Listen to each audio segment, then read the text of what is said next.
Assalamualaikum warahmatullahi wabarakatuh. Yang saya hormati Ibu Dekan Fakultas Nirupa dan Desain Universitas Trisakti, Bapak Wakil Dekan 1, Bapak Awang, Ibu Wakil Dekan 4, Ibu Elda, serta Bapak Gihon Nur Adi sebagai Ketua Prodi Desain Produk, Ibu Anita Armas sebagai Sekretaris Program Studi Desain Produk, dan Bapak Adi Asmawan sebagai narasumber di acara hari ini, dan Ibu Miranti Hirsman sebagai moderator. Dan sebagai peserta, yang saya hormati para peserta di acara ini semuanya. Assalamualaikum warahmatullahi wabarakatuh. Selamat sore semuanya. Selanjutnya pada hari ini saya akan bacakan susunan acara pada hari ini sebagai berikut, yaitu acara Saruga Reintroduction Less Was Rental Concept. Acara yang pertama, susunan acaranya adalah sebagai berikut. Yang pertama adalah pembukaan oleh MC, oleh saya sendiri. Yang kedua itu pembacaan doa sebelum mulai acara. Yang ketiga, sambutan dari Ibu Dekan. Keempat, pembacaan CV moderator dan ketentuan acara ini. Kelima, pemaparan materi oleh Bapak Adi Asmawan. Yang keenam, sesi tanya jawab. Dan yang terakhir adalah sesi penutup dan informasi lebih detail tentang acara ini. Acara selanjutnya adalah pembacaan doa sebelum kita mulai, dan doa akan saya pimpin. Dimulai dari sekarang, berdoa mulai.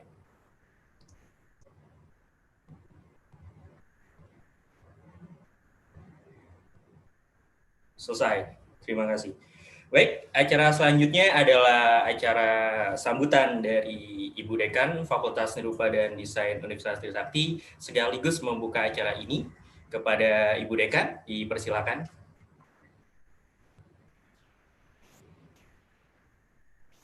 Baik, selamat sore. Assalamualaikum warahmatullahi wabarakatuh. Salam sejahtera untuk kita semua. Shalom, Om Swastiastu, nama budaya dan salam kebajikan. Selamat sore. Apa kabar? Sore. Sore, Mbak. Ya, yang terhormat kepada para wakil dekan yang hadir, dosen, mahasiswa dan alumni yang hadir di sini ramai sekali. Saya terhibur nih beberapa menit sebelumnya. Jadi kangen ketemu dengan teman-teman alumni. Dalam rangka menyambut Hari Industrial Design sedunia ya ini, dalam rangka World Industrial Design Day 2020, saya juga baru tahu kalau ternyata ada Hari Industrial Design. Apa ini sudah berlangsung berapa kali ya Pak Gihon? Tahun Bu, udah berapa periode ya? Oke. Jadi acaranya sangat menarik. Jadi topik kali ini menyikapi permasalahan dalam menghadapi sampah plastik.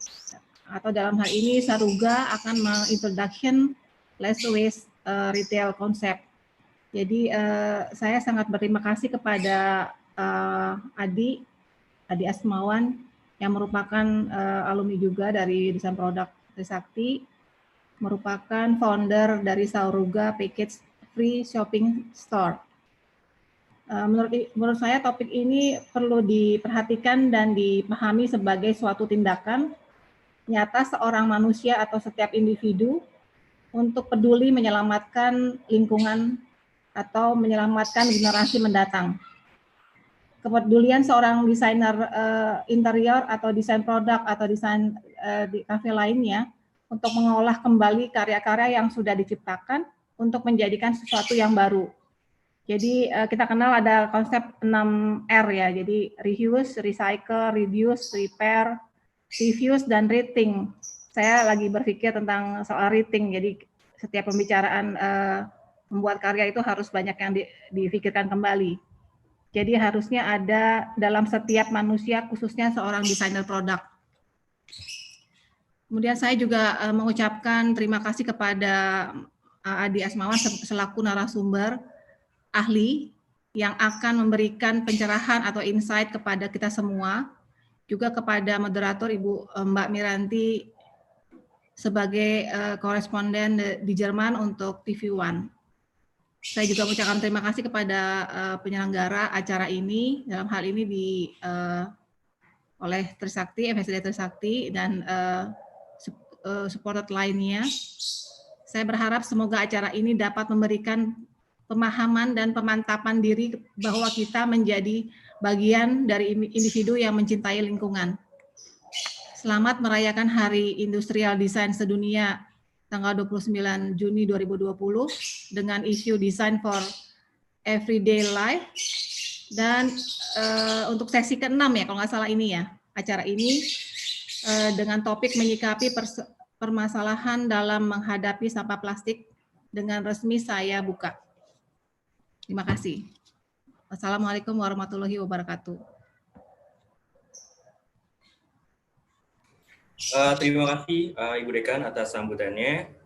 Acara selanjutnya adalah acara inti, yaitu akan dipandu oleh Ibu moderator kita, yaitu Ibu Miranti Ismen. Sebelum saya hantarkan ke acara selanjutnya, saya akan bacakan aturan webinar hari ini serta CV moderator. Aturan yang pertama adalah selama presentasi berlangsung, mohon mic di-off-kan atau melalui saya. Yang kedua, sebelum paparan dalam bentuk video, mohon kamera dimatikan agar tampilannya maksimal. Nanti moderator akan memberikan aba-aba selanjutnya. Lalu selanjutnya pertanyaan bisa diajukan melalui chat box yang ada di bawah ini atau melambaikan tangan di raise hand. Yang keempat, sesi tanya jawab diharapkan semua kembali mengaktifkan suara dan videonya. Nanti mungkin akan dipandu oleh Ibu Miranti. Terus yang terakhir, pada akhir acara nanti audio akan saya nyala kembali dan kita ada sesi foto bersama dan detail acara selanjutnya akan dijelaskan di akhir acara nanti. Baik, acara selanjutnya adalah pembacaan CV dari Ibu Miranti. Yaitu moderator kita adalah Ibu Miranti Ismen.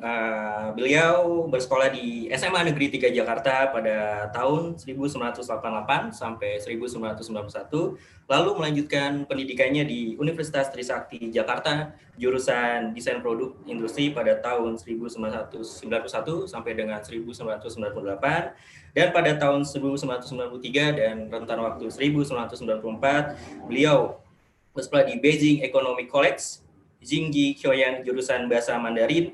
Lalu pada tahun 2004 dan 2005 beliau juga mengikuti Euro Spreadsheet dan VIS Nuremberg Bahasa Jerman. Adapun pekerjaan beliau adalah sebagai berikut. Pada tahun 2000 adalah stringer untuk kantor berita Jerman DPA di Jakarta. Lalu pada tahun 1999 sampai 2001 adalah asisten koresponden di BAE Bundesrat für Außenhandel Information, BAE, sekarang GTA di Germany Trade and Invest di Jakarta. Lalu pada tahun 2000 sampai tahun 2004 adalah stringer untuk majalah Jerman Der Spiegel. Lalu di tahun 2004 sampai 2010 adalah koresponden Jerman untuk majalah berita Gatra. Lalu di tahun 2005 sampai 2012 adalah jurnalis lepas untuk radio internasional Jerman di Deutsche Welle. Lalu pada tahun 2010 sampai sekarang adalah sebagai video jurnalis dan koresponden untuk wilayah Jerman dan wilayah Eropa Barat untuk TV One Indonesia. Itu adalah CV dari Ibu Miranti. Baik, selanjutnya acara saya serahkan ke Ibu Miranti. Silakan. Terima kasih Mas Niko sudah dibacakan CV saya. Selamat sore waktu Jakarta. Terima kasih saya haturkan kepada FSRD Usakti, Ibu Dekan, Bapak dan Ibu Wadek, tim pengajar Usakti, alumni, teman-teman mahasiswa, dan Prodesina yang telah mempercayakan saya sekali lagi untuk memandu acara diskusi kita kali ini. Hari yang istimewa buat para desainer produk industri, akademisi, mahasiswa, dan alumni, karena hari ini seperti Ibu Dekan bilang tadi, 29 Juni adalah World Industrial Design Day atau Hari Desain Produk Industri Internasional. Di Jerman sendiri, World Industrial Design Day ini tahun lalu sempat diselenggarakan sebuah acara di Frankfurt, tetapi dengan adanya pandemi COVID-19 yang melanda dunia, perayaan WIDD tahun ini diselenggarakan secara online di seluruh dunia.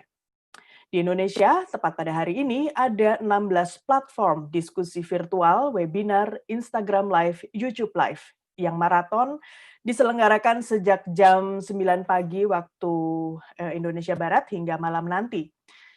Dan semua yang terkait dengan tema-tema tahun ini yaitu Design for Everyday Life atau desain untuk kehidupan sehari-hari. Saya juga mengucapkan selamat datang kepada Civitas Akademika, teman-teman dari Asosiasi Desain, ADPII atau Asosiasi Desainer Produk Industri Indonesia yang sudah bergabung bersama kami di sini, mungkin lewat YouTube ya. Kita mulai. Peserta diskusi sekalian, kita semua tahu bahwa tugas desainer tidak hanya menggambar dan presentasi, membuat mock-up, dan mewujudkan dalam bentuk 3 dimensi. Desain adalah sebuah proses dalam memecahkan masalah. Dan judul diskusi kita kali ini adalah Saruga Reintroduction Less Waste Concept. Permasalahan sampah adalah masalah pelik yang melanda dunia. Sampah plastik sudah mencemari sungai, laut, dan sudah berada di tingkat yang memprihatinkan. Pemecahan masalah sampah bukan hanya tugas pemerintah kota atau kelompok masyarakat, tetapi harus dimulai dari kesadaran setiap manusia terhadap lingkungan. Adalah narasumber kita hari ini, Adi Asmawan, yang peduli dengan masalah tadi. Menggandeng Rida Zaki, yaitu rekan semasa kuliah yang juga alumni Despro Usakti. Keduanya mendirikan sebuah toko dengan konsep tanpa kemasan bernama Saruga. Apa hubungan Saruga dengan desain produk? Sebelumnya mari kita saksikan dulu video tentang Saruga. Silakan, Mas Niko.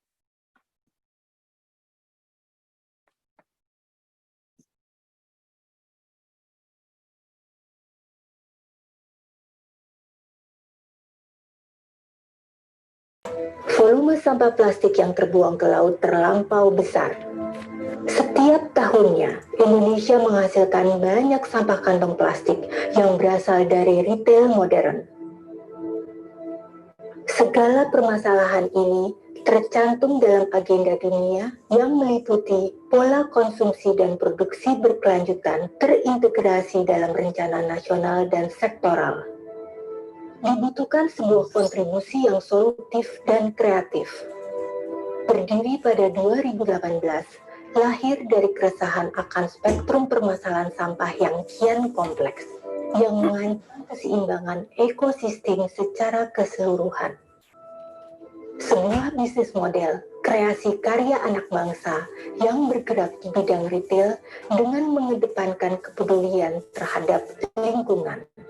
Berdiri di atas 3 pilar menuju ekosistem bisnis berkelanjutan. Saruga, sebuah toko curah yang berkontribusi dalam sustainability goals dengan mengimplementasikan pola berbelanja minim sampah.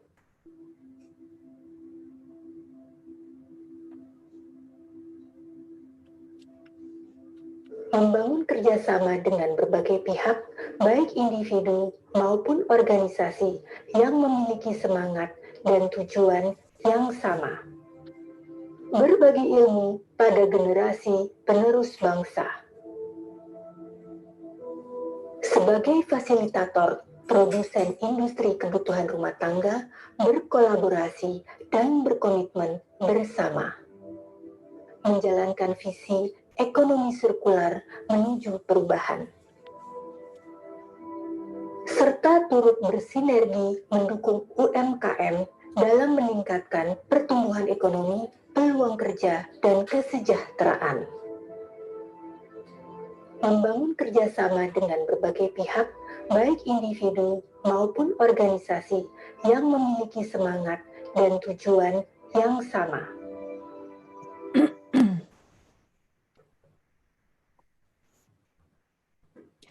Terima kasih, demikian video tentang Saruga.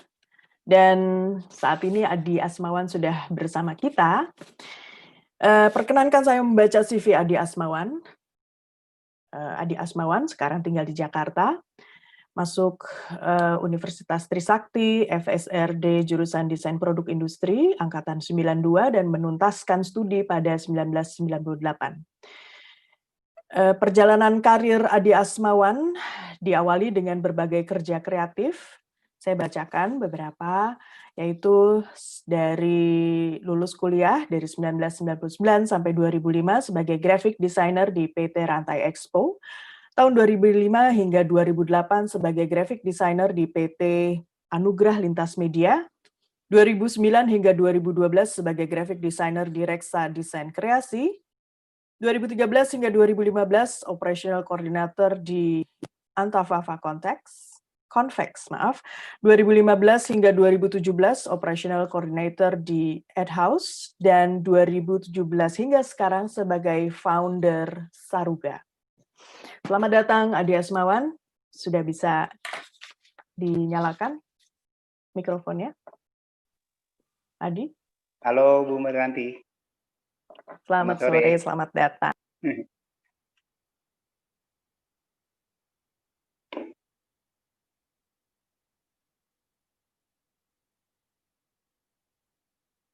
Sebetulnya banyak sekali pertanyaan ya jadinya, tapi yang pertama saya ingin tanya dulu, pengalaman pribadi apa sih yang membuat Mas Adi ini mulai berpikir tentang meminimalkan sampah rumah tangga ini? Oke, sebelumnya selamat sore semua. Terima kasih sudah hadir di sini. Jadi gini Mbak Miranti, sebenarnya awalnya saya dan Mas Zaki membangun Saruga itu awalnya dari saya itu memang agak personal sih sebenarnya alasannya. Jadi awalnya saya itu merasa ternyata udah lama dan itu terjadi bertahun-tahun kalau saya tuh ternyata salah satu dari banyak orang yang terpapar dari keburukan sampah. Artinya saya korban dari keburukan sampah. Jadi sebenarnya tanpa saya sadari pun itu sudah terjadi sangat lama. Itulah yang membuat, itulah latar belakang yang membuat akhirnya saya mulai mempelajari tentang segala permasalahan sampah. Itu Mbak. Kemudian dari awalnya bahwa ini banyak sampah begitu ya, terus hal apa yang Anda pelajari dari awal itu? Apakah proses pengolahan sampah atau bagaimana pola konsumen untuk berbelanja begitu? Apa yang Anda lihat? Awalnya sebenarnya gini, salah satunya adalah rutinitas masyarakat kita setiap hari membakar sampahnya. Sebenarnya itu ya. Jadi karena sampah yang tertumpuk, jadi untuk menyelesaikan masalah itu semua secara singkat, sampah dibakar.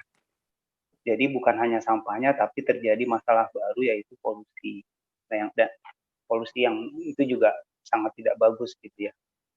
Jadi setelah saya coba pelajari dan analisa, ternyata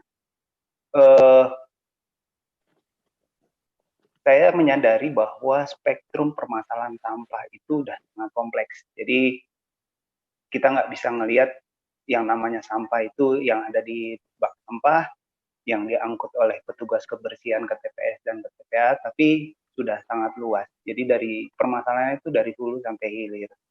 Dari siapa yang memproduksi, siapa yang menginginkan produk itu, sampai itu dijual di retail, sampai ke tangan end user kita, konsumen. Nah,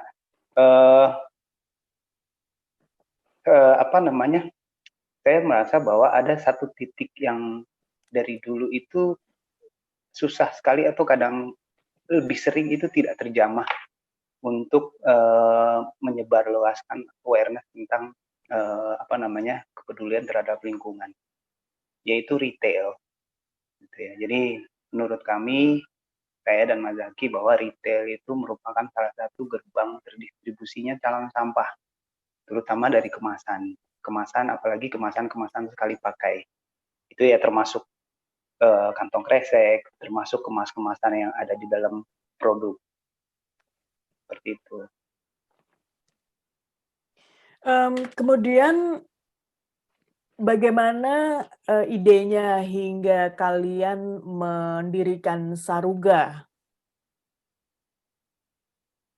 Idenya? Oh ya, jadi hasil dari analisa tersebut bahwa kami menyadari bahwa retail merupakan salah satu pintu gerbang terdistribusinya calon sampah, terutama dari kemasan. Sekitar 6 tahunan yang lalu itu kita sudah melihat tren ini, maksudnya tren adanya sebuah model bisnis baru retail itu sudah ada di Eropa. Waktu itu saya ngelihat pertama kali ada di Inggris. Sebelum itu menyebar luas ke Eropa, negara Eropa lain dan Amerika. Nah, menjual produk tanpa kemasan. Artinya konsumen harus membawa kemasannya sendiri untuk membeli produknya. Dan semua produk-produk yang dijual itu takarannya tidak ditentukan. Jadi mereka bisa membeli sesuai kebutuhan mereka. Jadi memang kita bangun Saruga ini pertama kali yang terutama yang kita fokuskan adalah menghilangkan kemasannya dulu dari produk. Kalau saat ini saya tinggal di Jerman dan saat ini pun saya memoderate diskusi ini dari Jerman. Di Jerman sendiri seperti Adi bilang, rencananya sebelum COVID ini ada sebuah tulisan bahwa pada tahun ini setidaknya ada sekitar 100 toko bulk store yang akan dibuka di Jerman tahun depan. Tetapi informasi ini tentu saja harus saya validasi kembali karena mungkin setelah COVID masih ada beberapa perubahan. Kalau saya lihat videonya tadi yang tadi dijalankan, Saruga ini menyediakan juga berbagai produk rumah tangga, tidak hanya makanan ya, tetapi juga ada healthcare, ada personal care juga ya. Dan sampai sejauh ini dengan tanpa kemasan ini sulit nggak meyakinkan baik produsen maupun konsumen bahwa bahan makanan atau personal care tetap higienis tanpa kemasan hingga produk ini tiba di rumah dan digunakan oleh konsumen? Ya, jadi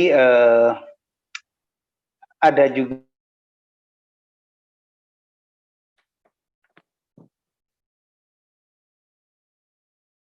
Suaranya hilang.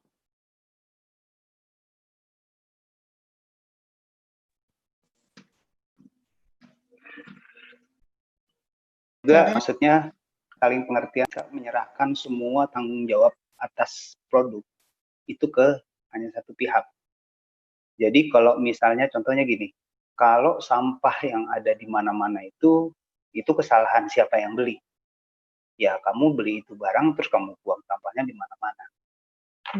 Ya artinya itu tanggung jawab kita semua kan, baik retail.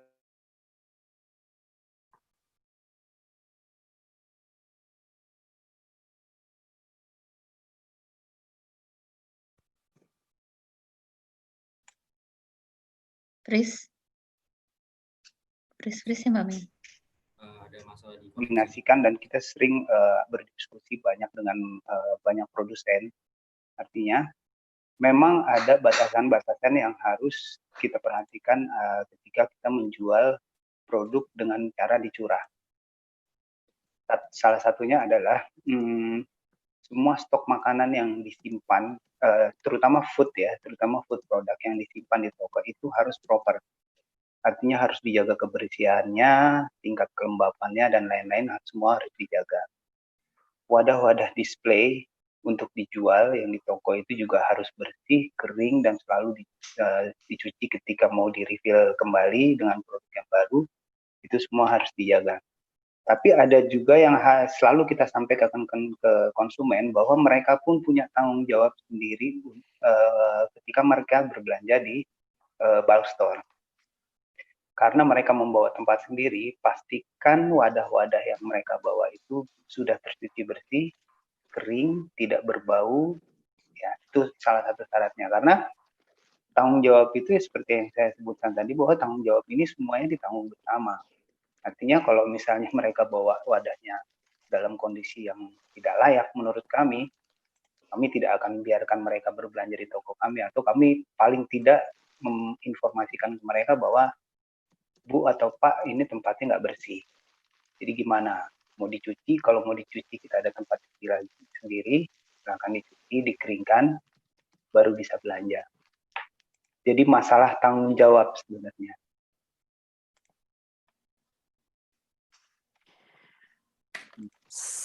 Sejauh ini seberapa tertarik konsumen di Saruga untuk membawa kontainer mereka sendiri untuk berbelanja tepung misalnya, gula, atau shampoo misalnya ya, dengan membawa kontainer sendiri, karena itu kan kalau mereka bawa itu berarti mereka harus pakai kendaraan atau ya naik taksi gitu ya, karena pasti berat hasilnya. Bagaimana? Iya. Sebenarnya jadi gini, edukasi itu sudah lumayan cukup ya, tersebar di mana-mana. Artinya mereka sudah tidak menghiraukan lagi kalau bawaannya berat atau apa, karena mereka sudah rata-rata orang yang sudah mengerti berbelanja curah itu, mereka sudah bisa atau sudah mampu mengorganize kebutuhan pangan mereka di rumah. Jadi artinya gini, mereka belanja bulanan itu dibawa pulang ke rumah itu nggak 40 kilo beratnya. Jadi mereka belanja itu apa yang mereka butuhkan yang memang harus dipenuhi di rumah yang sudah habis misalnya. Jadi mereka belanja bulanan itu nggak kayak belanja kita konvensional gitu ya. Belanja bulan, gitu tanggal muda, belanja 1 atau 2 troli itu kan berat. Jadi kalau belanja curah itu mereka bawa cuma 1 tas kecil aja. Itulah yang mereka butuhkan untuk kebutuhan bulan ini yang memang sudah habis ya, yang harus dipenuhi lagi, yang harus diisi ulang lagi. Jadi kadang-kadang belanja bulanan tuh nggak terlalu banyak. Dengan gaya belanja seperti ini sudah punya customer tetap? Sudah, alhamdulillah sudah.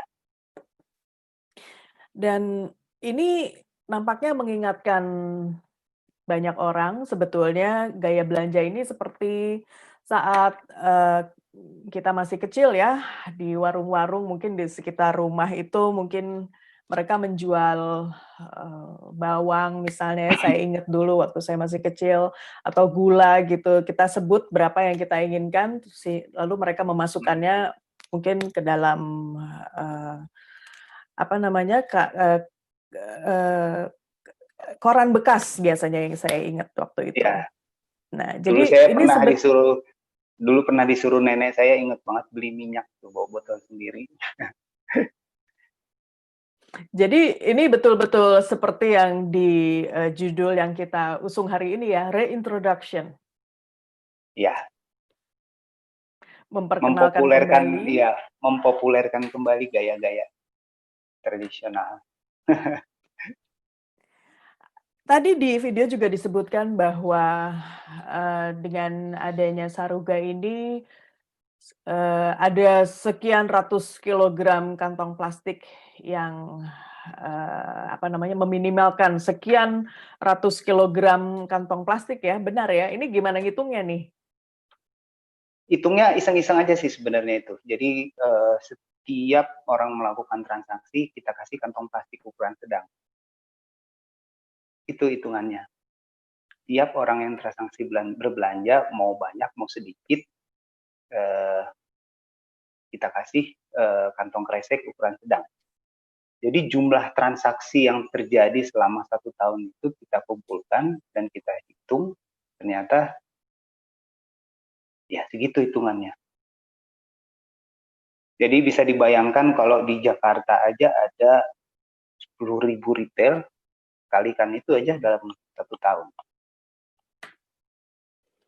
Mulai 1 Juli besok, kantong plastik sekali pakai resmi dilarang di Jakarta. Berarti ini cocok banget dong ya dengan konsep Saruga.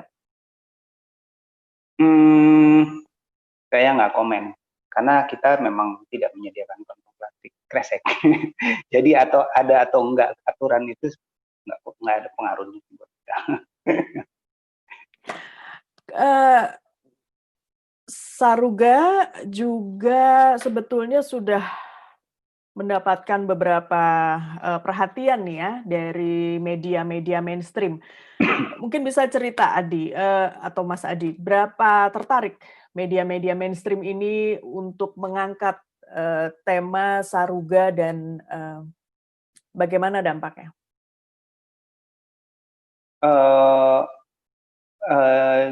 Waktu pertama kali 2018 Saruga berdiri, itu kebetulan terjadi peristiwa Wakatobi yang paus mati setelah dibuka isi perutnya ternyata isinya plastik semua.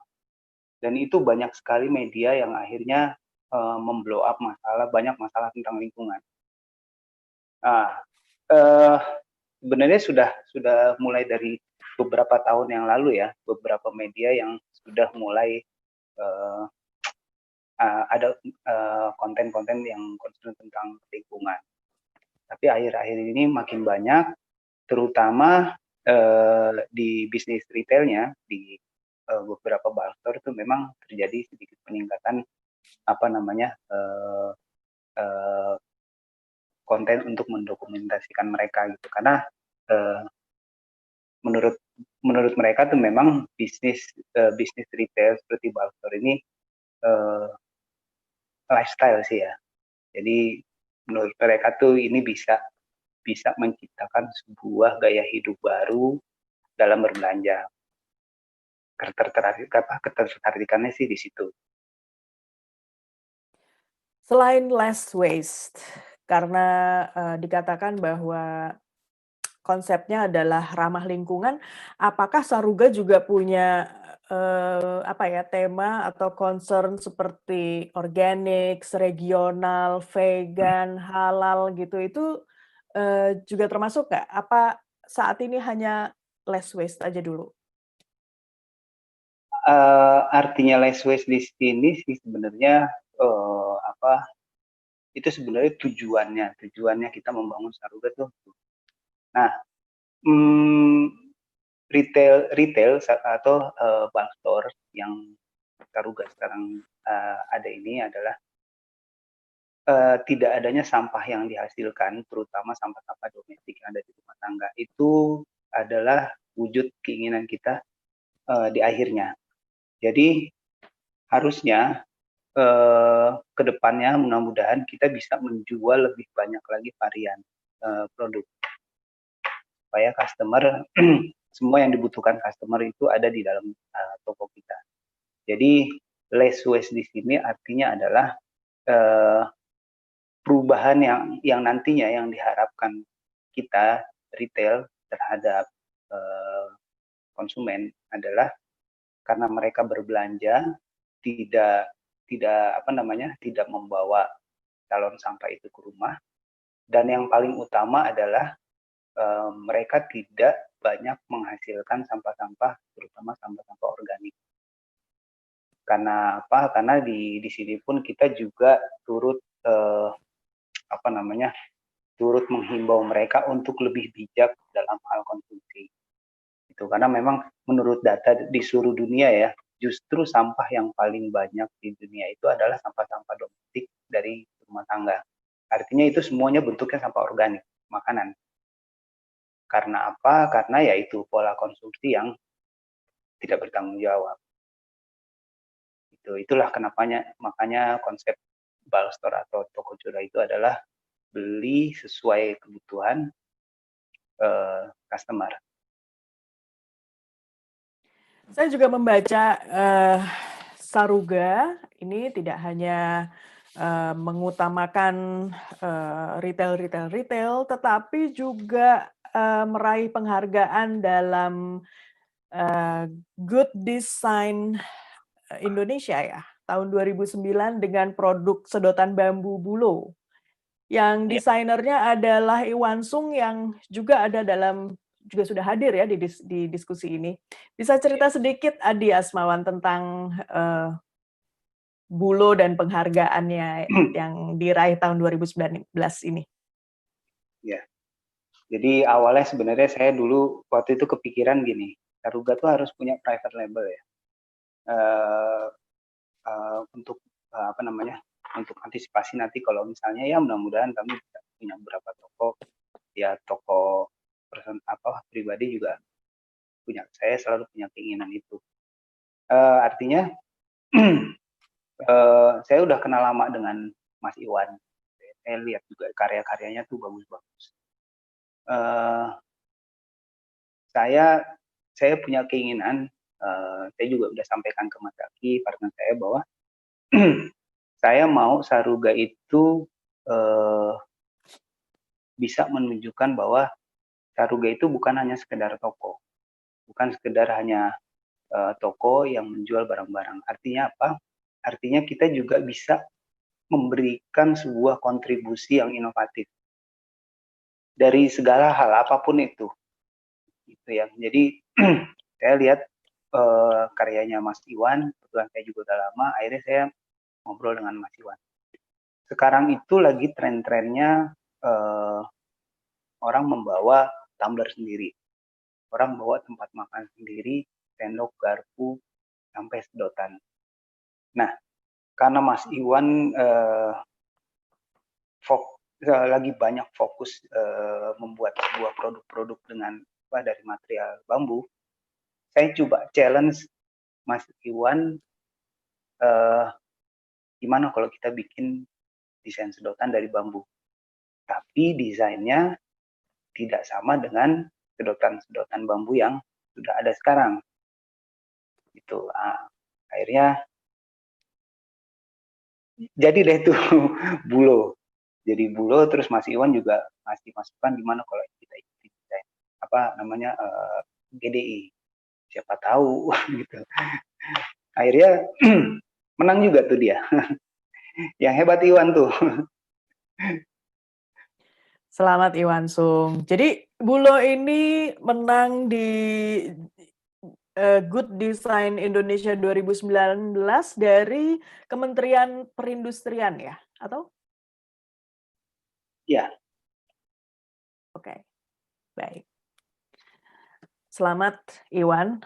Nanti produk-produk Iwan akan kita diskusikan di ngobrol-ngobrol desain yang mendatang. Oke, kita lanjut lagi. Ada pertanyaan. Buat peserta yang ada di Zoom dan YouTube yang ada di diskusi ini, bila ada pertanyaan silahkan dituliskan di chat box. Nanti akan saya sampaikan pada Adi Asmawan. Sebelum saya menanyakan beberapa hal yang nampaknya menarik banget buat desain produk industri, ada pertanyaan dari Kaprodi Usakti untuk desain produk, Mas Gihon. Ide nama Saruga ini dari mana? Ya, dulu gini ceritanya, kita awalnya tuh mau jual bumbu-bumbu aja, jadi mau bikin namanya Surga Bumbu. Kita coba cari nama apa ya. Kalau bulk store itu awalnya trennya dari Eropa, terus nanti kita pakai bahasa Inggris lagi. Kalau bahasa Inggris cuman tagline-nya aja nggak apa-apa sih. Cuman nama bulk store-nya apa. Akhirnya saya nemu kata itu sebenarnya bahasa Sanskerta dari yang awalnya dari Kalimantan. Itu Saruga tuh artinya sama. Saruga tuh artinya surga. Gitu. Cuman akhirnya konsepnya sedikit saya modifikasi aja, ya jangan kalau toko begini masa jual bumbu aja sih, harusnya jual semua kan. Gitu. Terus ini juga ada pertanyaan dari Mbak Ninang, apakah Saruga akan dibuka di tempat lain selain di Bintaro? Amin, mudah-mudahan. Mudah-mudahan akhir Lokasinya tahun belum ini. bisa disebut nih. Belum. Masih rahasia ya. Ya. Oke. Lanjut. Di video tadi saya juga melihat ada beberapa dispenser ya yang ditunjukkan oleh Mas Rida Zaki, co-founder ya, co-founder Saruga. Ada beberapa dispenser yang berisi personal care atau ada juga bahan makanan atau home care juga,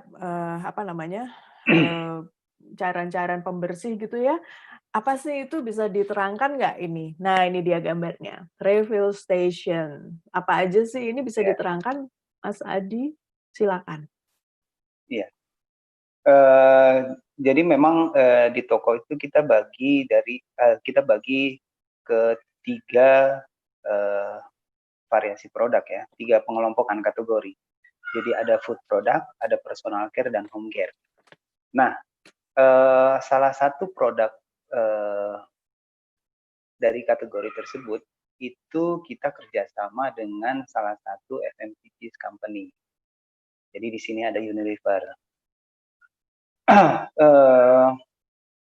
Ternyata memang kita mulai bertemu membicarakan ini semua. Kita akan membuat pilot project ini dengan Unilever itu sudah 11 bulan yang lalu. 11 bulanan yang lalu kita mulai bertemu, kita mulai banyak berdiskusi, terus kita saling memaparkan konsep visi dan misi kita. Jadi kalau menurut saya nih, memang ada concern di bisnis bulk store bahwa bulk store itu adalah awal mula perubahan ekosistem bisnis retail baru. Jadi ada baiknya kalau bulk store itu produknya adalah produk-produk yang memang 100% tidak merusak alam sampai ke ingredientnya. Nah, kalau menurut saya gini, bulk store itu adalah nggak beda dengan toko-toko konvensional yang lain. Pemenuhan kebutuhan hari-hari manusia. Kenapa saya mengizinkan atau kita bersedia untuk bekerja sama dengan produsen-produsen FMCG seperti Unilever yang banyak sebenarnya berpendapat bahwa merekalah sumber utama penghasil sampah. Karena mereka banyak sekali memproduksi produknya, sangat masif, tersebar di mana-mana, dan semuanya adalah pasti berpackaging gitu ya, dengan packaging sekali pakai semua, terutama dari pouch.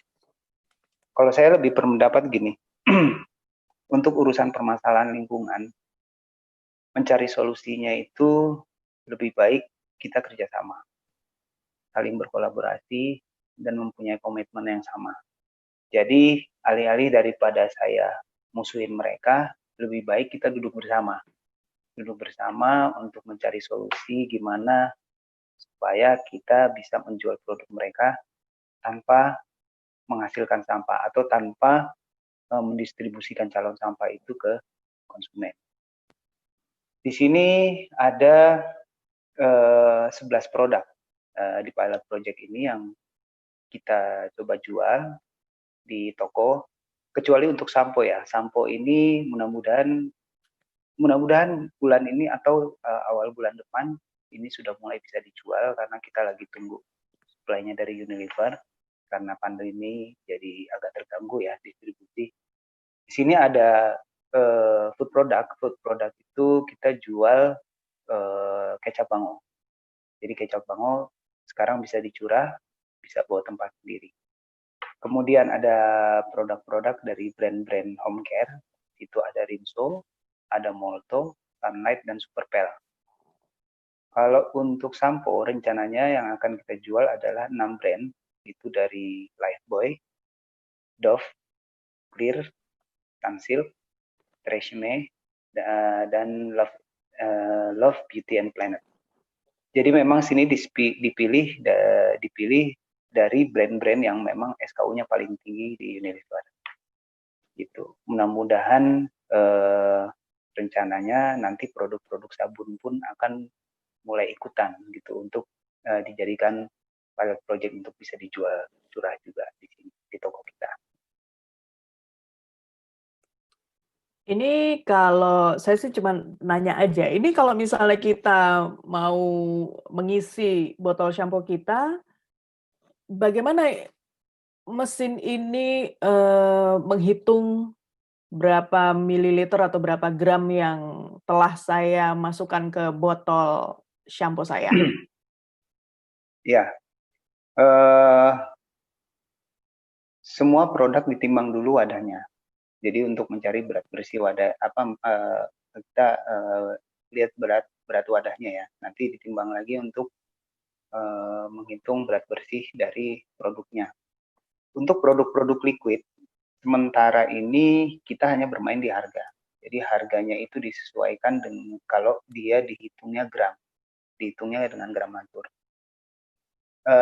Sekarang kita sedang proses pengembangan untuk menghitung produk-produk liquid itu dalam mili. Jadi lagi dikembangkan juga, lagi dikerjakan dengan Mas Zaki, semoga dia kuat begadangnya. Jadi nanti semua produk-produk liquid dihitungnya, keluar perhitungannya adalah dalam bentuk mililiter. Kerja sama dengan sebuah perusahaan retail raksasa seperti Unilever tentunya punya tantangan tersendiri ya. Iya. Apa yang paling berat dengan tantangan-tantangan tersebut?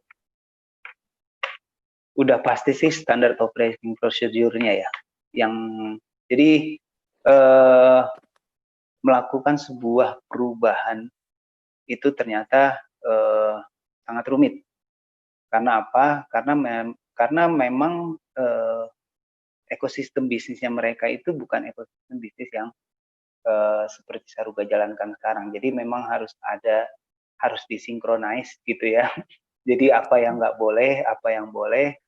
Terus dari pihak kita juga dari Saruga apa yang boleh dan apa yang nggak boleh. Ya. Jadi kita cari selalu jalan tengahnya. Nah, pokoknya intinya adalah gimana caranya kita melepas produk itu dari kemasannya. Itu intinya dulu. Jadi produk itu tapi tetap juga harus dijaga kualitasnya. Kualitasnya itu harus sama ketika mereka di dalam kemasan-kemasan konvensional mereka. Jadi kualitasnya tetap harus dijaga kalau mau dijual dengan cara dispensing machine ini. Itu Mbak Mir. Vending machine ini kapasitasnya ada berapa liter atau berapa kilogram? Kalau saya lihat kayaknya nggak sampai 50 liter ya. Ya, untuk sementara ini kita masih pakai pack terbesar mereka ya.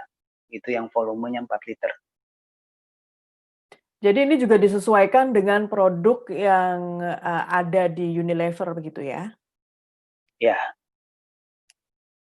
Merubah sesuatu seperti yang tadi Mas Adi sampaikan, yaitu menjual dan melepaskannya ke konsumen dalam bentuk seperti itu, tentu ada beberapa hal yang harus diperhatikan. Pertama harus meyakinkan pihak Unilever dan juga meyakinkan pihak konsumen bahwa produk yang ada di Saruga ini tetap seperti halnya mereka membeli dalam kemasan di supermarket. Ini pernah nggak ada pertanyaan dari konsumen tentang hal ini? Sudah. Jadi memang membuat pilot refill station ini. Jadi kita mengadakan dispensing mesin untuk menjual produk-produk Unilever itu kebetulan dispensing mesinnya itu kita sendiri yang buat. Jadi dari Saruga, Mas Zaki dan saya yang membuat itu, yang kemudian kita tawarkan ke Unilever. Nah, butuh perjalanan yang cukup lumayan panjang untuk membuktikan bahwa dispensing mesin ini layak untuk sebagai tempat untuk menjual produk-produk Unilever. Jadi banyak rangkaian tes yang sudah dicoba di labnya Unilever terhadap mesin dispenser ini. Jadi apa namanya, sudah bisa dipastikan juga produk-produk yang apa namanya, yang disimpan di dispenser mesin ini sampai ke tangan konsumen itu sudah dipastikan dan sudah dicek bahkan oleh BPOM sendiri bahwa produknya sangat layak dan sama kualitasnya seperti mereka ada di dalam kemasan-kemasan mereka yang konvensional itu. Gitu. Bagaimana dengan harga? Maksudnya dibandingkan dengan penjualan di retail konvensional dan harga yang Saruga jual ambil sendiri dari dispensernya. Jadi terus terang gini, apa namanya? Ini saya jawabnya satu pihak aja ya, artinya dari pihak saya aja. Jadi skema harga untuk curah itu memang belum fix, jadi belum selesai gitu ya, masih harus disesuaikan lagi. Untuk yang sekarang klaim dari Unilever bahwa produk yang dijual di Saruga itu 10% lebih murah dari retail konvensional.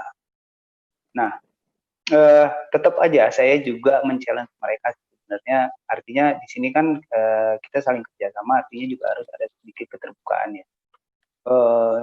Kita juga pernah membahas dan saya juga pernah ditanya oleh presiden direktur langsung dari Unilever bahwa apakah harga 10% lebih murah ini cukup bagus untuk di toko saya. Saya hanya menjawab bahwa saya tidak bisa menjawab itu karena saya tidak tahu berapa harga produksi kemasan Anda. Gitu loh. Jadi artinya mungkin bisa di atas 10%. Saya nggak tahu karena memang skema harga itu belum fix dan masih dihitung terus untuk nantinya bisa diimplementasikan untuk di scale yang lebih banyak, lebih besar maksudnya. Baik. Sebelum saya beranjak ke pertanyaan-pertanyaan selanjutnya, saya ingin meralat dulu mengenai penghargaan Good Design Indonesia 2019 itu bukan diselenggarakan oleh Kementerian Perindustrian atau ya Kementerian Perindustrian yang seperti saya sebutkan, tetapi telah diralat oleh Mas Abang Edwin dari Prodesina bahwa Good Design Indonesia ini diselenggarakan oleh Kementerian Perdagangan Republik Indonesia. Jadi mohon maaf. Pertanyaan berikutnya dari Mas Tunjung ini, Mas Adi, di era new normal yang menjadi tren baru adalah belanja online. Sedangkan Saruga tidak menyediakan kemasan untuk barang yang dijual. Bagaimana Saruga mengantisipasi hal ini dari sisi bisnis sehingga bisa bersaing dengan toko lain yang mendukung online shopping? Ya, terima kasih Mas Tunjung. Nah, jadi itu salah satu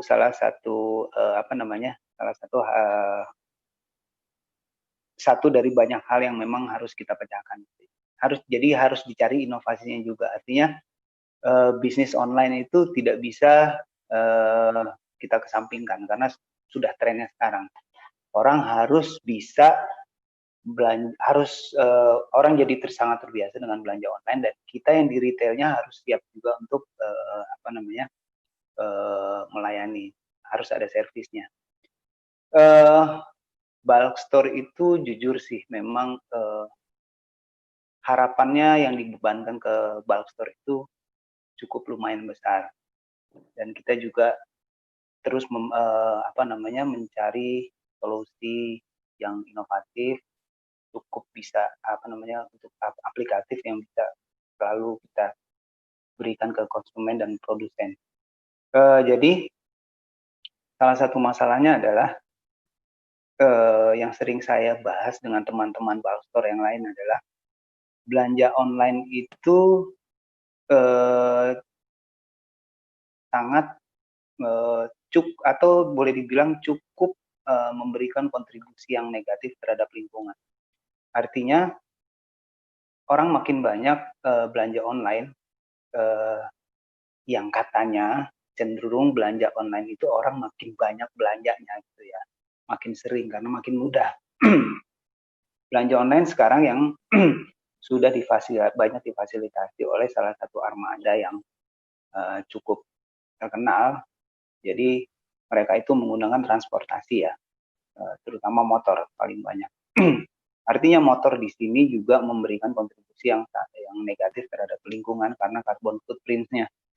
Jadi kita yang di retail ini juga harus kita mencoba untuk mencari alternatif lain. Dan kebetulan sih Mas Tunjung, sebelum pandemi nih, saya dan Mas Zaki juga coba membuat armada sendiri, itu dari sepeda kargo yang kita mau sekarang kita lanjutkan lagi untuk membuat itu yang nantinya akan kita pakai untuk mengirimkan orderan customer yang belanja online ke kita.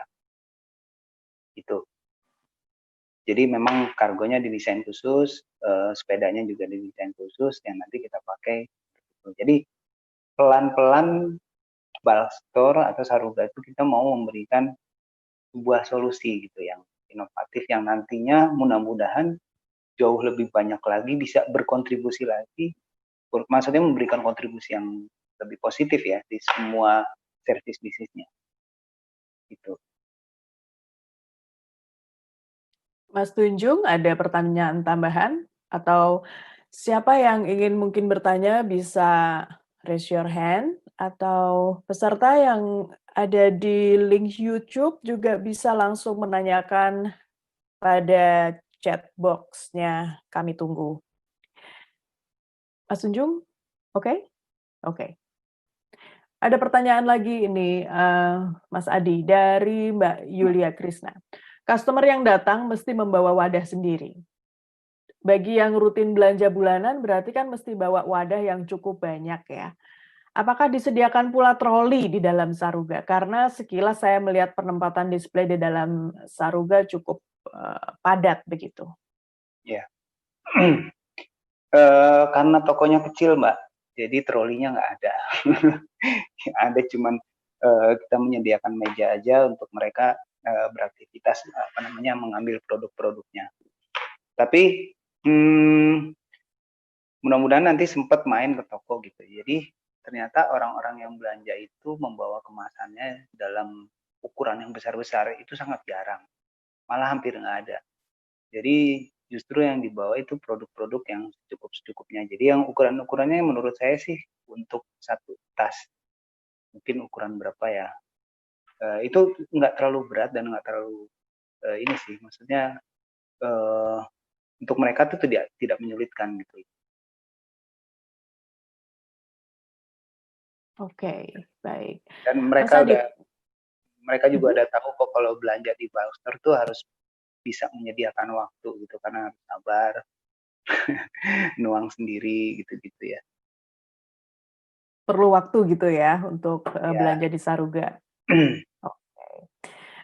Mas Adi, tadi kan menyebut mengenai dari pertanyaan Mas Tunjung tadi mengenai di belanja online atau diantar langsung ke customer. Tadi Mas Adi menyebut tentang sepeda kargo. Ini ada pertanyaan dari Suara Sampah. Rupanya ini aktivis Zero Living Concept juga ya, Mbak Andini Miranda. Selamat datang di diskusi kami. Mbak Andini bertanya, sepeda kargonya kira-kira launchingnya kapan? Mas Adi dan Mas Zaki. Ditunggu nih rupanya. Iya, dia nanya itu udah sekitar 2 bulan yang lalu kalau nggak salah. Sabar ya, Din. Jadi mudah-mudahan secepatnya. Toko lasnya tutup. Tapi sekarang udah buka lagi sih. Mudah-mudahan secepatnya. Baik. Pertanyaan berikut. Saruga letaknya dikelilingi oleh modern market. Bagaimana cara agar konsumen dapat lebih memilih belanja di Saruga? Apakah ada semacam promo, kampanye, atau himbauan yang menarik dan meningkatkan minat konsumen? Ya. Sementara sampai sekarang sih strategi marketing masih soft selling ya. Jadi kita nggak mau terlalu masif gitu, hard sellingnya nggak terlalu ke sana. Itu karena gini, saya percaya sih kalau misalnya edukasi kalau memang sudah disampaikan dan orang yang menerima edukasi itu merasa bahwa ini adalah ilmu yang baik buat mereka dan lingkungan mereka itu, kita udah merasakan kok. Jadi ini Saruga udah berjalan 1,5 tahun. Peningkatan customer-nya sampai customer baru itu cukup meningkat tajam. Itu hanya sekedar dari omongan. Jadi kita biarkan aja Saruga itu generik berkembangnya. Untuk sementara ini ya, karena toko kita baru satu, kita mau lihat dulu gimana customer atau calon customer itu mereka mau datang ke Saruga, mau berbelanja itu tujuannya apa, sebenarnya itu yang mau kita lihat. Jadi bukan banyaknya, tapi apa tujuannya mereka datang, mau capek-capek buat tempat sendiri, susah-susah belanja, nuang sendiri dan lain-lain. Kita mau lihat itunya dulu. Jadi biarkan kita membiarkan Saruga itu berkembangnya generik. Oke, dengan konsep gaya belanja yang baru, lama tapi baru ini ya, ada pertanyaan dari Mbak Hartati Syukur. Setelah Saruga berjalan 2 tahunan, apakah sudah mencapai BEP atau break even point? Terima kasih katanya. Terima kasih Mbak Hartati. Mbak Cici pasti mau buka toko juga nih. Mbak, 7 bulan balik modal, Mbak.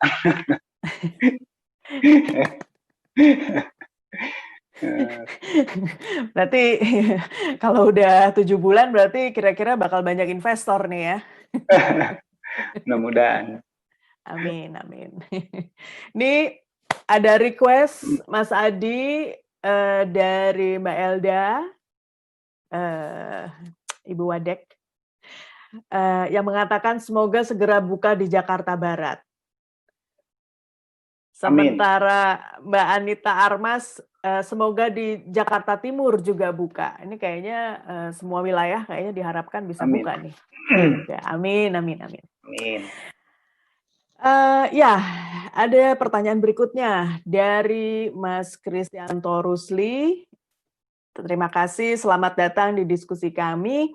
Dari sisi desain interior, awalnya sangat natural. Begitu masuk, dispenser Unilever langsung rame gitu ya.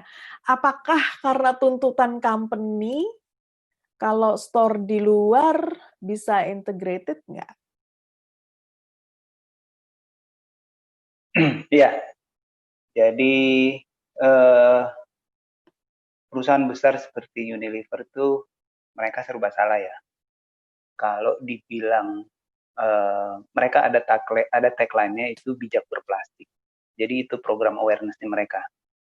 Dan itu harus selalu disampaikan. Nah, sementara banyak pihak yang merasa bahwa ini itu cuma greenwashing aja. Tapi memang dari sisi visual itu memang harus banyak yang ditampilkan oleh Unilever. Artinya di dalam itu adalah yang bikin rame itu ya sebenarnya program awareness mereka. Jadi makanya kinclong gitu kan. Tapi nggak apa-apa, itu kan nggak terlalu esensial lah. Gitu. Itu kan. Ada gambar gunung, itu kalau nggak salah ada air sungainya bersih. Gitu ya. Gimana Mas Kris, apakah ada tanggapan berikutnya? You want to raise your hand atau mau menuliskannya di sini? Silakan Mas. Tunggu sebentar ya. yang ingin bertanya tentang bisnis dan desain dari Saruga ini, silahkan menuliskannya di chat box. Oh, sementara itu juga ada request, kalau bisa di Bogor juga dibuka, ini dari Kaprodi, Mas Gihan. Juga dari Mbak Yulia Krisna, di Bekasi juga jangan dilewatkan, kalau bisa juga dibuka. Bekasi itu memang. Bekasi. Planet lain ya, maaf.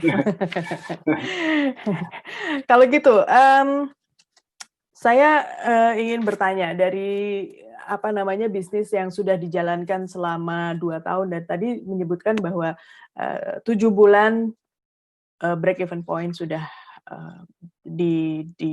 tercapai ya gitu. Tentu saja banyak sekali pertanyaan kapan dibuka cabangnya gitu ya, dari request di tempat-tempat bagian-bagian lain di Jakarta untuk dibuka cabangnya, Mas Adi. Paling nggak saya mau lihat produk dari dispensernya itu. Apakah nanti ke depan ada dispenser tambahan dulu nggak? Itu dulu deh. Maksudnya selain dari 11 brand ini ya? Ya, dari 11 brand ini kira-kira akan ada produk lain nggak dari perusahaan yang sama? Kalau hanya sekedar ngobrol sih sebenarnya banyak banget brand-brand yang tertarik untuk bisa ada di Saruga. Itu termasuk tadi yang saya sebutkan ada sabun, itu terus kemungkinan Pepsodent juga tertarik dan ada brand-brand yang lain.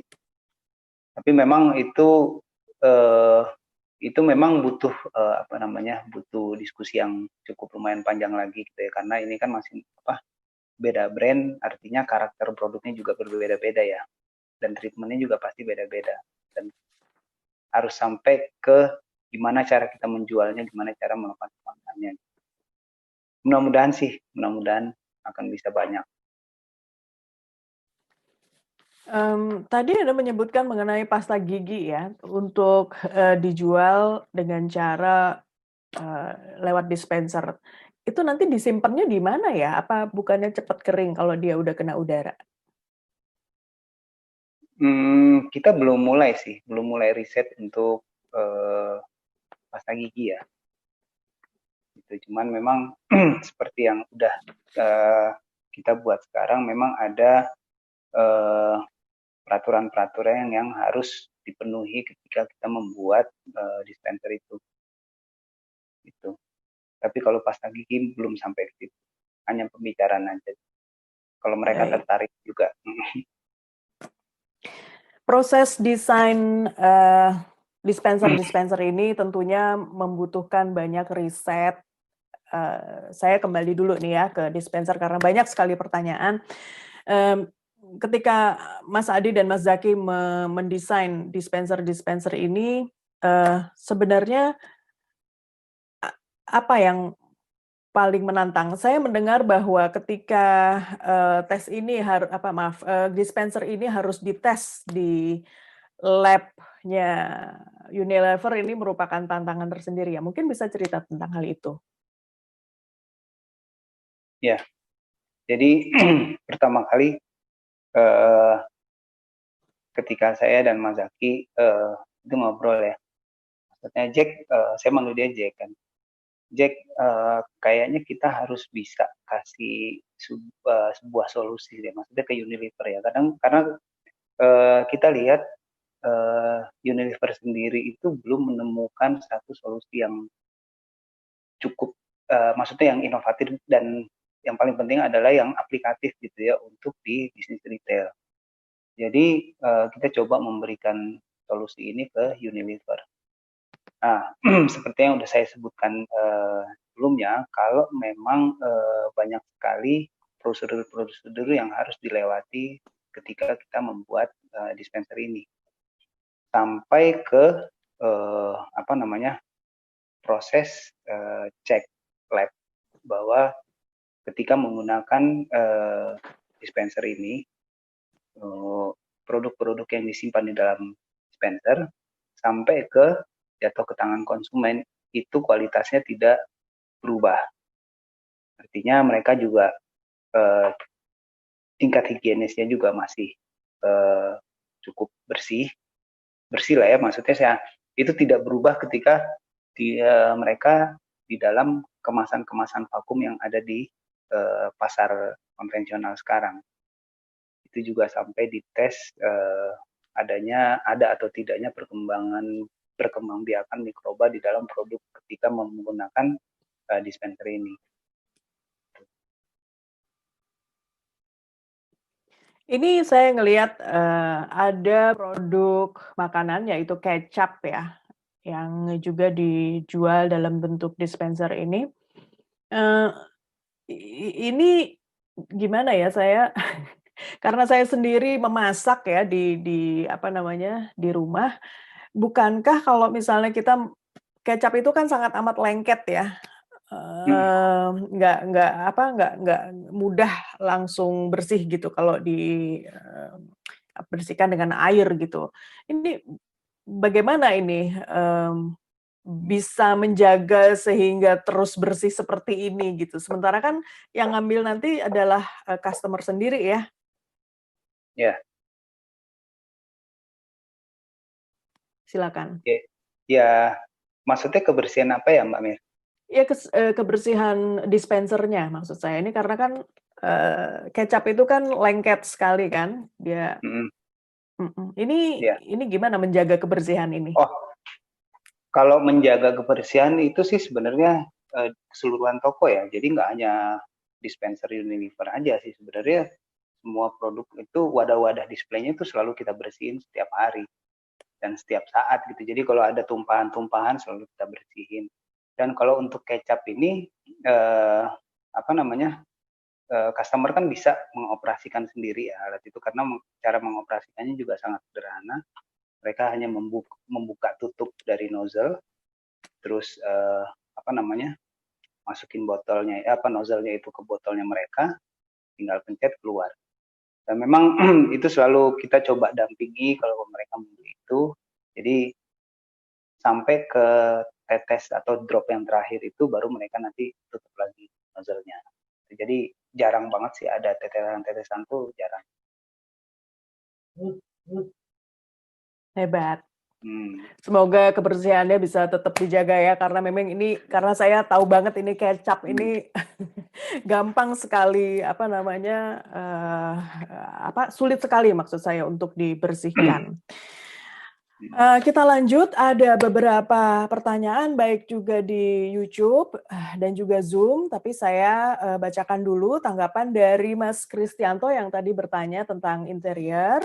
Jawabannya adalah di luar brand besar bisa mengikuti konsep kita, ya mudah-mudahan ke depan bisa menyatu interior toko dengan dispenser tersebut. Mungkin desainnya yang lebih natural begitu, Mas Adi. Ini tanggapan dari Mas Christian.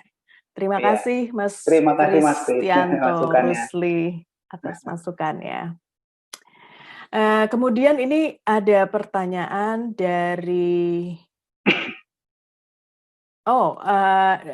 tanggapan dari Ibu Dekan, Ibu Sangayu Ketut Laksemi.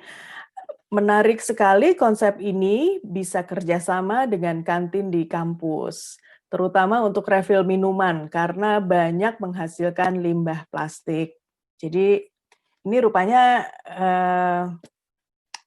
tawaran dari Ibu Dekan ya, Bu. Mas Adi? Dengar pertanyaannya enggak? Ya. Banyak banget sampah plastik yang dihasilkan oleh kantin-kantin. Itu lumayan tuh kalau bisa ada konsep seperti ini. Iya, Bu.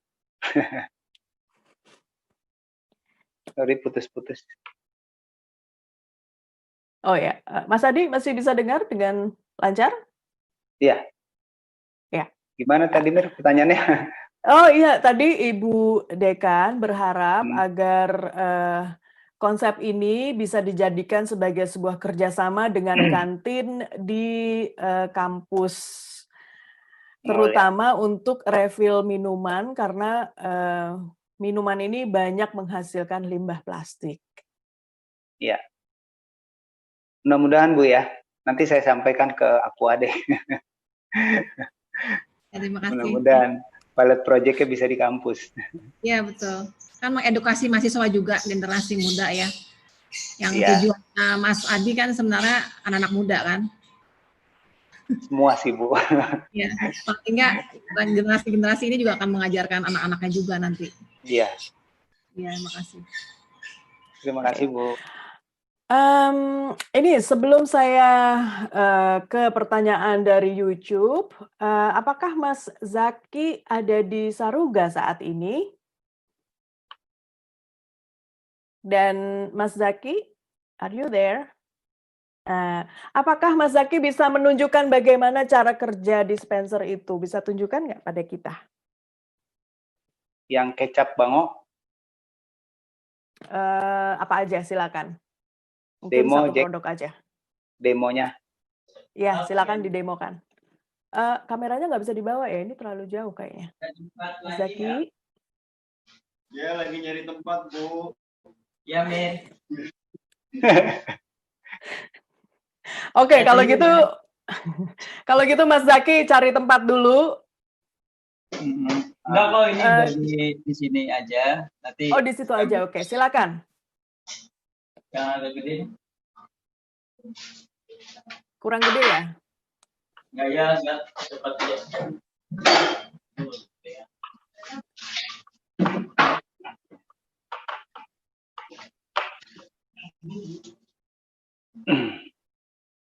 Bos. Kayaknya ada suara Arya ya. Ini kita pakai ini dulu ya. Silakan. Mau tahu prosesnya mulai dari ini timbangan Bono. Jadi jadi customer biasanya bawa botol sendiri. Terus dia timbang, kita tir. Bentar lagi. Ini ada penutupnya. Apa majuin dikit? Ininya.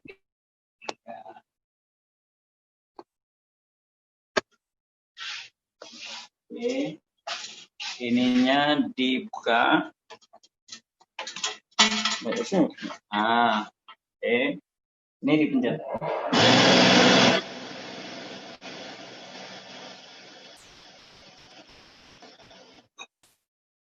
Ya.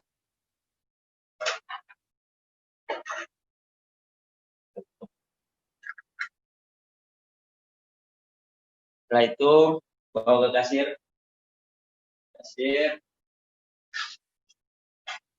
Bang, terus bayar. Oh ya, Mir. Cukup? Baik, terima kasih Mas Zaki buat demonstrasinya, menarik sekali. Ya. Tadi mengenai kebersihan ada ditambahin sedikit mungkin. Produk kita dari Unilever-nya itu mereka minta pakai stainless 316L. Itu dia anti korosi. Jadi kalau pakai stainless itu maksudnya dia tidak membuat perubahan pada produk. Tambahan aja. Itu Mir. Baik. Terima kasih sekali Mas Zaki yang tetap mengikuti diskusi ini langsung dari Saruga, Bintaro. Oke. Kita beralih lagi ke pertanyaan dari YouTube. Ini Mas Adi, ada pertanyaan dari Anjani Bunga Dinanti. Izin bertanya, Bang, apakah ada kesempatan bagi pemilik toko kelontong biasa yang unskilled resources untuk mengadaptasi sistem bulk store? Melihat tantangannya berbeda karena tidak ada sistem manajemen, brand partner, dan target pasar. Bagaimana ini, Mas Adi? Ini sebenarnya salah satu yang menjadi tantangan juga buat kita gitu ya. Jadi sebenarnya gini, siapapun bisa bikin bulk store atau siapapun bisa mengadopsi cara berjualan bulk store di retail-retail yang lain seperti warung-warung gitu. Cuman ada ada masalah lain juga yang jadi concern buat kita. Itu adalah soal distribusi dan supply chain-nya. Jadi kedepannya Saruga akan mencoba untuk membangun itu semua. Jadi nggak hanya toko gitu, nggak hanya toko, tapi paling tidak sebagian atau kalau bisa malah keseluruhan ekosistem retail bisnisnya itu harus bisa tercakupi semua. Maksudnya harus ada inovasi-inovasinya. Mulai dari produsen, nanti soal distribusi, terus penyimpanan dan lain-lain, storage ya, terus sampai ke supply chain, sampai ke toko, sampai ke tangan konsumen. Nah, menurut analisa saya, kenapa sampai sekarang itu konsep-konsep berjualan curah ini belum bisa diaplikasikan atau diimplementasikan sampai ke small scale business, misalnya di warung-warung gitu ya, karena warung-warung juga banyak sekali customer-nya. Jadi memang belum ada salah satunya itu. Jadi belum adanya inovasi untuk ini bisa diimplementasikan di small scale bisnisnya. Gitu Mbak Mir. Ya, Mbak Anjani Bungadinanti, apakah jelas penjelasan dari Mas Adi ini? Silakan kalau misalnya ada pertanyaan berikutnya disampaikan langsung kepada Mas Adi. Adi, kalau misalnya tadi kita lihat pertanyaan mengenai pemilik toko kelontong biasa ya, adaptasi sistem bulk store ini mudah atau enggak gitu ya. Karena juga di beberapa tempat di Jakarta juga sudah mulai bermunculan toko-toko yang serupa dengan tujuan yang enggak jauh dari apa yang Saruga lakukan, yaitu mengurangi sampah dari kemasan-kemasan produk makanan yang dijual. Pertanyaannya, bagaimana dengan mendapatkan bahan-bahan ini? Apakah Saruga mendapatkan barang-barang ini langsung dari petani, dari koperasi, atau bagaimana ini chain-nya gitu? Mungkin bisa dijelaskan pada kami. Iya. Di luar yang retail raksasa tadi ya, di luar yang retail raksasa tadi. Jadi memang sumber distribusi itu ada beberapa produk yang kita bisa langsung ke petani contohnya ya. Jadi kalau misalnya kopi itu kita bisa langsung ke petani. Tapi ada juga kopi yang kadang atau bisa jadi lebih banyak gini loh. Kopi itu yang kualitasnya bagus itu ketika mereka sudah sampai ke distributor. Jadi PR juga masih gimana caranya. Itulah makanya saya sebut tadi ini sebenarnya perlu kolaborasi yang maksimal dan butuh komitmen yang baik antara banyak pihak. Karena penyediaan produk-produk pangan berkualitas baik itu menurut saya harusnya sih bisa langsung dari petani. Jadi pengkurasian itu sebenarnya sudah selesai dari petaninya. Jadi nggak perlu lagi sampai ke, makanya kenapa sekarang petani itu ngejual produk-produk mereka tuh ke tengkulak. Tapi akhirnya ya gitu. Saya justru lebih banyak bisa mendapatkan produk-produk kopi contohnya ya. Itu yang kualitasnya jauh lebih bagus dari produsen, dari distributor. Gitu dibandingkan saya beli langsung ke petani. Hanya 1-2 misalnya saya bisa mendapatkan produk kopi dari petani langsung yang memang kualitasnya sudah baik, sudah memenuhi kriteria untuk bisa dijual layak ke konsumen. Ini gitu. Itu itu hampir sama dengan produk-produk yang lain. Jadi, begitu.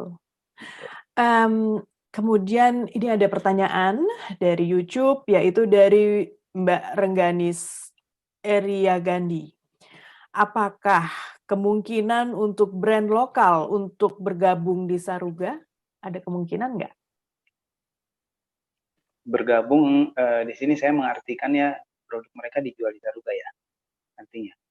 Ya, Kalau seperti itu. Iya, kalau brand-brand lokal itu banyak di Saruga. Jadi produk-produk home production ya, terutama untuk home care dan kategori personal care. Jadi di situ ada sabun, ada sampo, ada deterjen, ada pembersih-pembersih, itu yang dibuat rumahan oleh produsen-produsen lokal. Itu. Begitu. Sebelumnya apakah Saruga juga menjual produk fashion? Kalau saya lihat tadi ada gambar tas-tas itu ya, itu juga produk fashion atau apakah itu?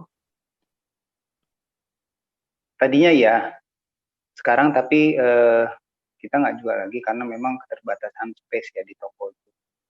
Karena kan kalau produk fashion tuh variasinya harus banyak sih Mbak ya. Jadi pilihannya juga orang banyak, sementara space-nya kita kurang. Gitu. Baik, mudah-mudahan kalau di toko yang baru nanti bisa ada bagian untuk produk fashion ya, Saruga. Ya, produknya Iwan tuh. Siap. Ini pertanyaan lanjutan dari Mbak Rengganis Eriagandi. Apakah ada tips untuk para pengusaha baru untuk produk makanan dan minuman mengenai packaging dan pengirimannya yang ramah lingkungan jika kita bergabung dalam marketplace yang besar? Silakan Aji, Mas Ya. Aji. Wah, kasih masukannya gimana ya? Itu rumit nih. Kalau dari marketplace. Jadi apa namanya? Saya sendiri aja sih melihat gini loh.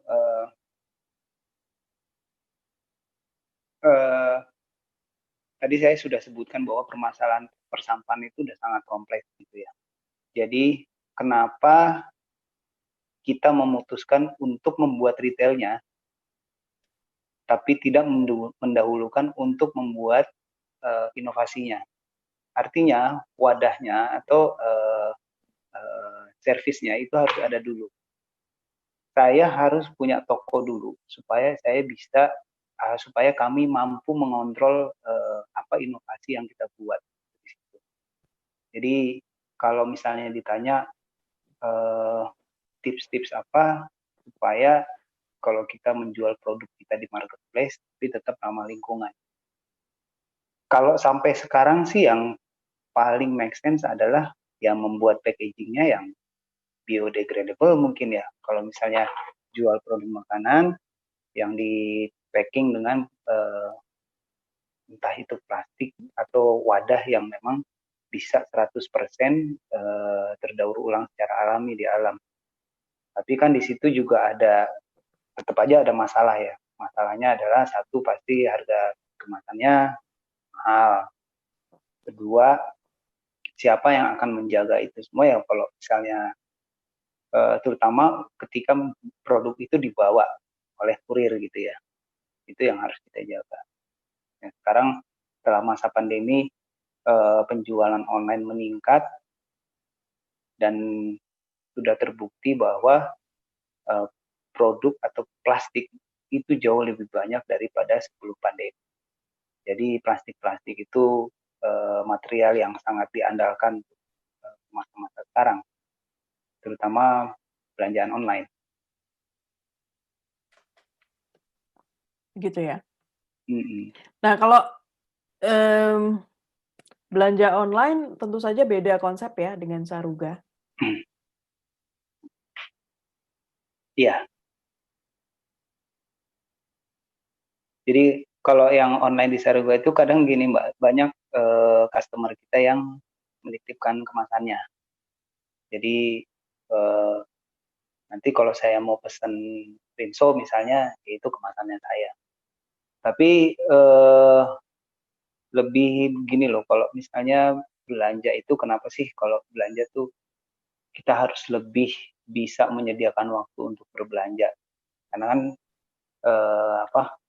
kebutuhan itu kan customer yang tahu ya, banyaknya pun mereka yang tahu. Jadi sensasi belanja langsung tuh lebih nyaman, lebih mengasihkan sih buat customer gitu. Baik.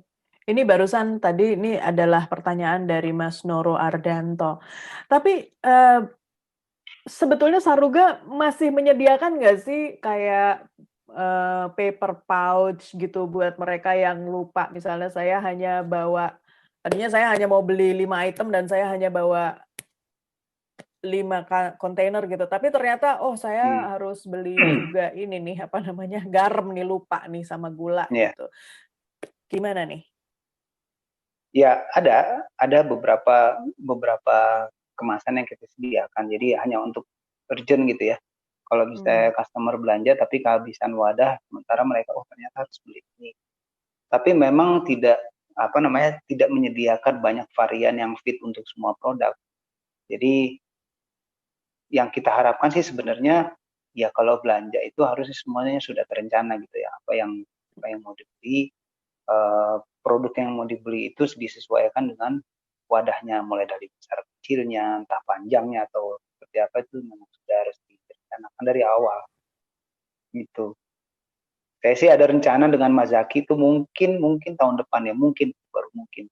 Saya sama sekali tidak menyediakan kemasan. Jadi customer kalau nggak bawa tempat belanja sendiri ya nggak bisa belanja. Karena memang harus karena harus dibiasakan sih kayak gitu. Dibiasakan untuk mulai bisa mengorganize kebutuhan pangan di rumah. Jadi belanja itu terencana. Gitu. Baik. Mudah-mudahan dengan jawaban ini Mas Noro Ardanto merasa sudah dijawab ya oleh Mas Adi. Kalau gitu saya lanjut pertanyaannya dari YouTube. Ini, halo, perkenalkan nama saya Adi, baru join dan konsepnya menarik sekali. Apakah kedepannya ada posibilitas dibuat versi light atau minimum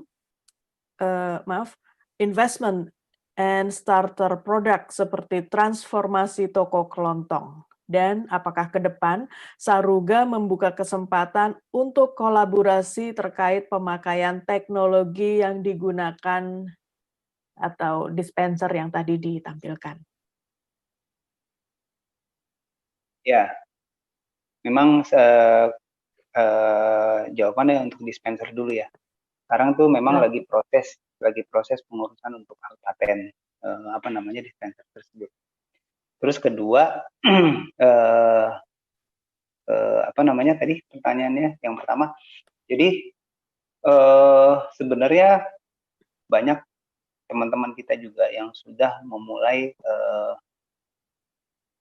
membuka usaha di small scale business-nya. Jadi untuk untuk di kelas-kelas warung gitu ya. Karena memang warung juga banyak banget customer-nya. Dan itu ada kemungkinan juga sih nantinya kita akan berkolaborasi dengan mereka untuk membuat satu project scale-nya di small scale, tapi dengan konsep inovasi yang baru gitu, gimana bentuknya warung tuh gimana kalau bentuk dicurah, kalau produknya curah semua itu gimana. Kemungkinan nanti kita mau kolaborasi, mungkin. Mungkin ya. Kemudian tadi pertanyaan yang pertama, apakah ke depannya ada posibilitas dibuat versi light atau minimum investment and starter product seperti transformasi toko kelontong? Belum ada. Belum ada. Iya. Jadi begitu Mas Muharam Adi Nugraha, saat ini jawaban dari Saruga adalah belum ada. Tapi mudah-mudahan nanti banyak menjawab request-request yang ingin kolaborasi nih ya dengan Saruga ditampung. Iya. Terima kasih. Ada lagi pertanyaan dari YouTube dan dari Zoom karena pertemuan kita ini tidak terasa sudah berjalan 1 jam 45 menit dan kira-kira menit lagi atau bahkan kurang acara ini akan saya serahkan kembali ke FSRD Trisakti. Jadi sebelum ini ditutup, silakan pertanyaan yang ingin diajukan kepada Saruga, saya persilakan. Silakan dulu kalau mau minum, Mas Adi, supaya nggak serak gitu dari tadi ngobrol melulu Oh ya, kita. makasih. Kirain nggak boleh minum. Oh boleh dong. Kalau dari tadi. Oke, ada yang raise hand dari Zoom, silakan. Terima kasih sekali lagi saya sampaikan kepada para peserta yang ikut dalam diskusi ini, baik di Zoom maupun di YouTube. Diskusi kita ini dalam rangka World Industrial Product Design 2020 dilakukan secara maraton dan hari ini ada 16 platform diskusi baik dari YouTube Live, web chat, dan Instagram chat yang dilakukan sepanjang hari ini sejak pagi hingga pukul 22 waktu Indonesia Barat. Mas Adi, ini mungkin pertanyaan saya yang terakhir.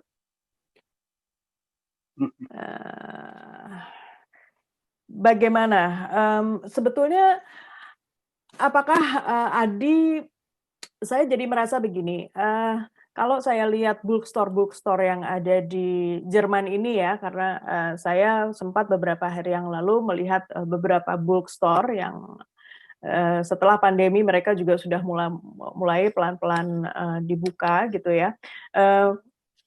Peraturan mereka itu untuk barang hingga masuk ke dalam toko mereka itu amat sangat ketat, terutama regulasi bahwa barang-barang itu harus organik, harus apalagi vegan, harus regional gitu ya, yang betul-betul berorientasi lingkungan gitu ya.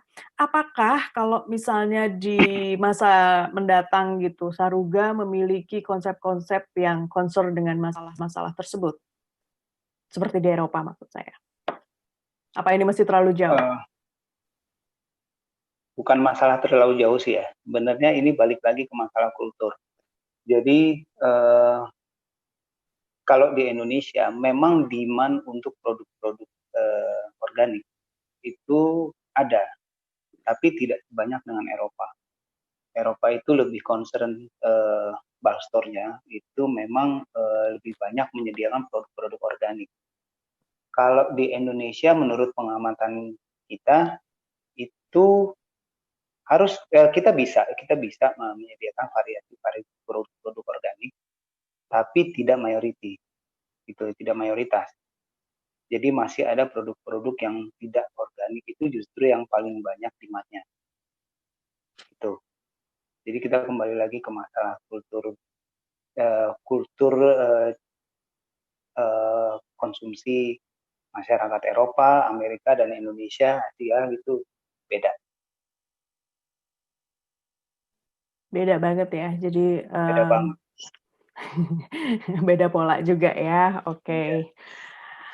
Pertanyaan berikutnya ada dari Abang Edwin, Prodesina. Sekali lagi saya ucapkan terima kasih Prodesina sudah ikut untuk mensukseskan acara ini. Pertanyaannya, bagaimana tanggapan Mas Adi tentang penggunaan kantong kertas, mengingat bahan baku kertas juga berbahaya terhadap lingkungan? Silakan. Ya, memang jujur masih banyak yang harus diperbaiki gitu ya, terutama di operasional toko. Kita coba kalau untuk penyediaan kemasan-kemasan yang untuk bisa digunakan oleh customer itu sebisa mungkin dicari yang menggunakan material yang aman. Jadi kertas-kertas tersebut kita beli yang memang kertas-kertas yang punya kandungan mampu di recycle oleh alam itu dengan baik. Walaupun sedikit, tapi ada perbedaannya dengan kertas biasa gitu, yang memang sangat berpengaruh dengan harga.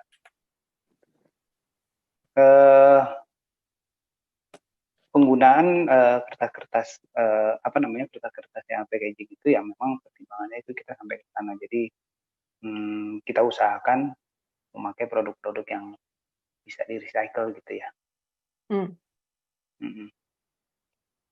Dan untuk mendapatkan kertas-kertas recycle ini misalnya sulit nggak di Jakarta? Enggak sih, di online ada. Tapi jujur aja sih, customer saya itu jarang pakai produk, sangat jarang yang beli kemasan dari kita. Jadi memang mereka sudah banyak banget yang memang udah bawa tempat-tempatnya sendiri.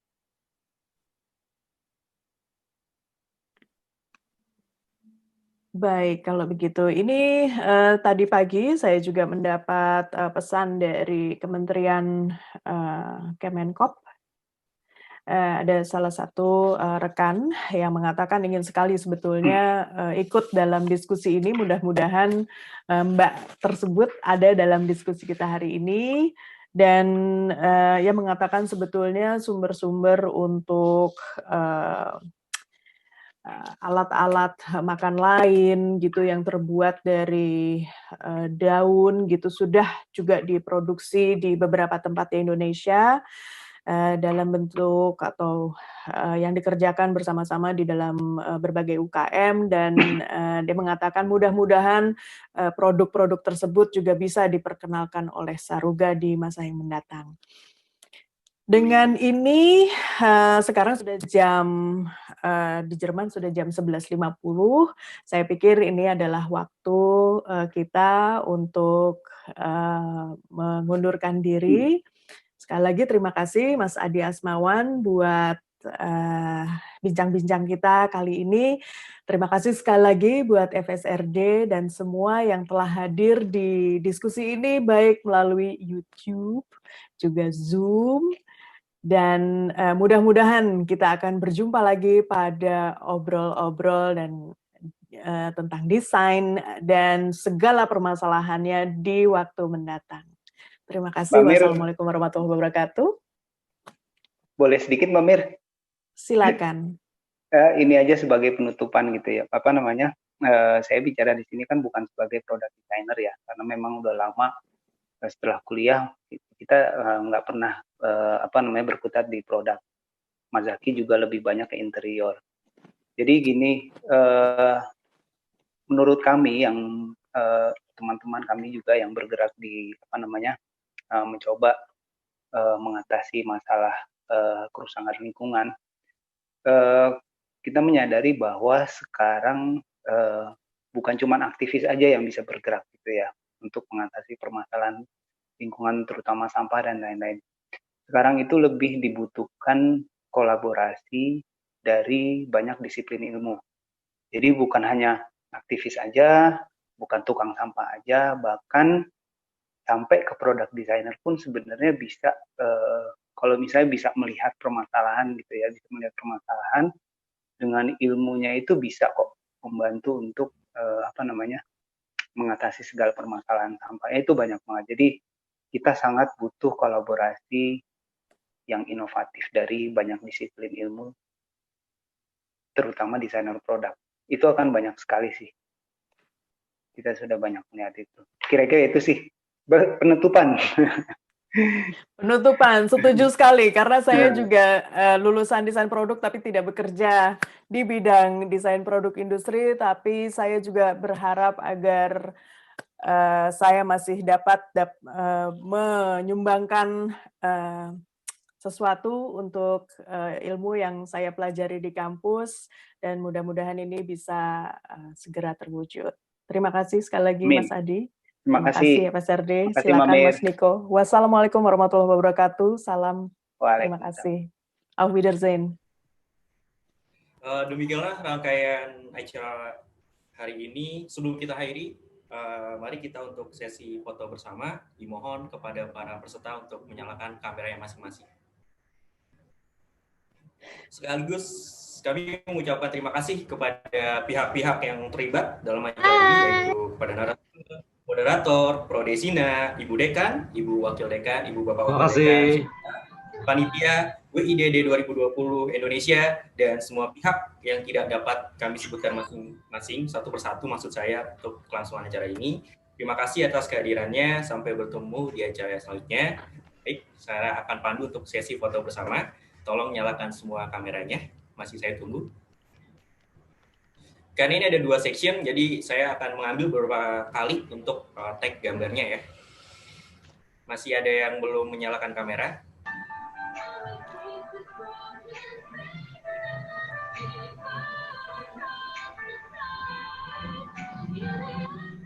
Oke, bisa dimulai. Saya akan mulai untuk menyalakan kameranya. Oke, Bapak Ibu, semua senyum ya, menghadap ke kamera masing-masing. Dalam hitungan ketiga, saya screenshot 1, 2, 3. Sekali lagi, Bapak Ibu, 1, 2, 3. Boleh senyumnya yang lebar? 1, 2, 3. Baik, session yang selanjutnya masih ada di room yang sebelah. Boleh menyalakan kameranya lagi, Bapak-Bapak, Ibu-Ibu.